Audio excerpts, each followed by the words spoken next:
Alright, boys, hello, and welcome back to the Quadcastma. I'm here with my boys, Logan,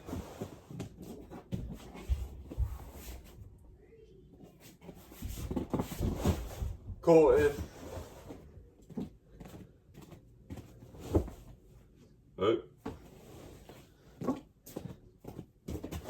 and Brennan.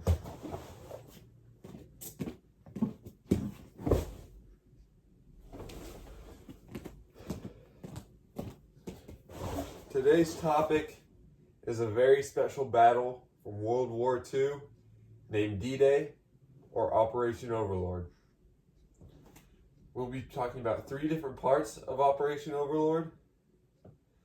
We'll be talking about the paratroopers, the way that they rushed the beach, and the lead up to the battle.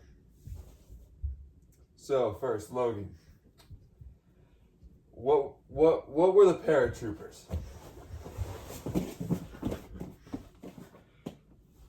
Okay, so basically the paratroopers were this thing where before they all rushed the beach, they would drop from planes like parachutes, and it went like really throughout the morning. It was behind the lines, not really even on the beach. It was behind the lines of the Nazis out in the forest. And I mean, this was a tough job because not only did you have to not get much sleep for that night, but they would often just drop in and get screwed because you drop in by yourself, not with many people, and you had a little bit of cover because it was nighttime and they could barely see you, but you were still pretty just out in the open by yourself. And also, they dropped dummies lined with explosives so that when Nazis did come and find the dummy, they would all get exploded. So yeah, back to you, Tice. Just one little announcement. I think it's really cool that Mr. Brubaker let us all do one final Quadcastma together as our final project. I'm just saying. Anyways, let's go to topic 2 on how they rust the beaches. Colton, explain.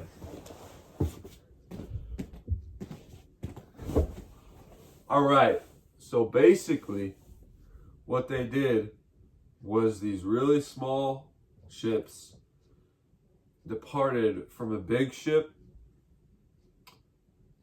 and so, well, for the American side, like each beach had their own like fleet, and so on Omaha and Utah were 2 American divisions, and then on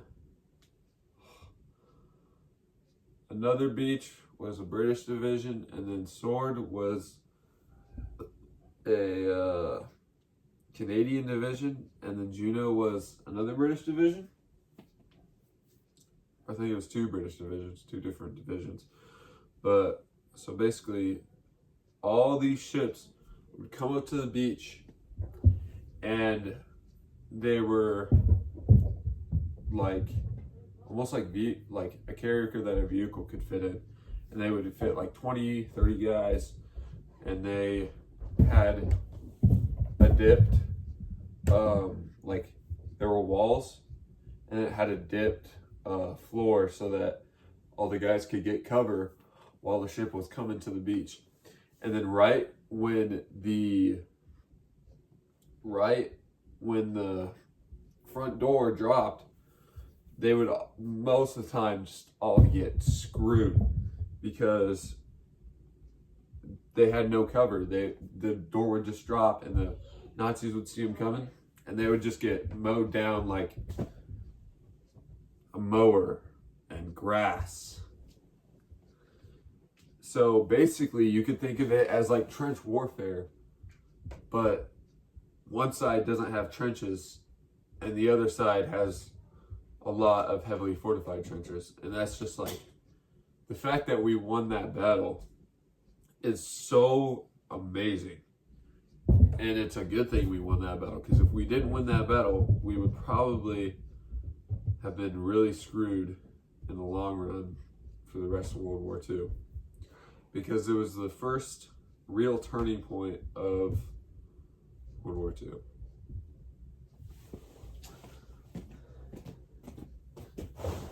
Thank you, Colin. Now we will talk about the lead up to D-Day.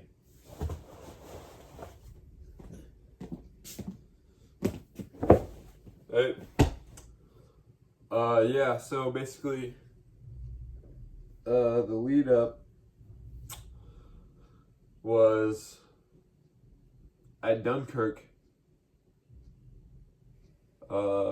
Everybody got pushed back, so Nazis had most of all of France, and so they didn't know what to do. So they knew they needed to attack France, and they knew a few different potential beaches to invade at, but ended up that they would fake going to one beach with Operation Mincemeat, where they dressed a guy up, a homeless dude that died at first to death.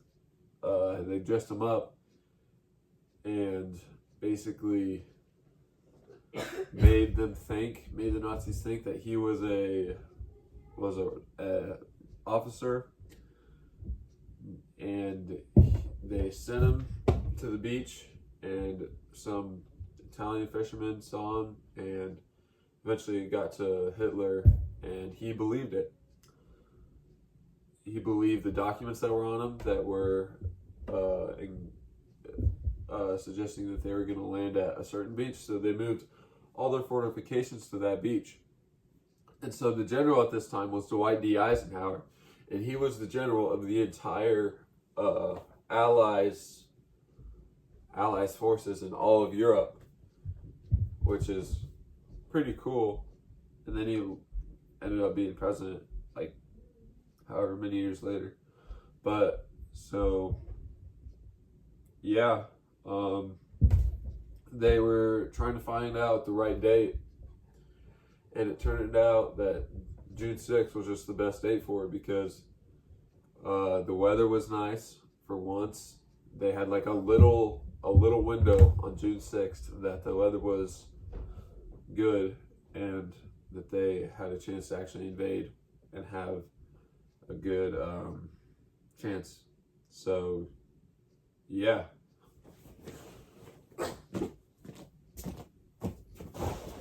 Thank you, Brandon. All right, that'll be it for this episode. I'd like to thank Mr. Brubaker for letting us do one final podcast. As always, I'm your host, Tice. I got Logan. Good. Colton.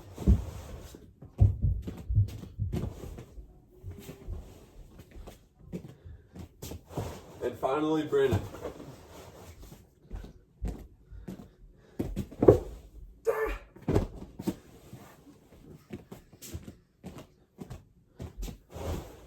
And as always, we'll see you probably not in class, I wish.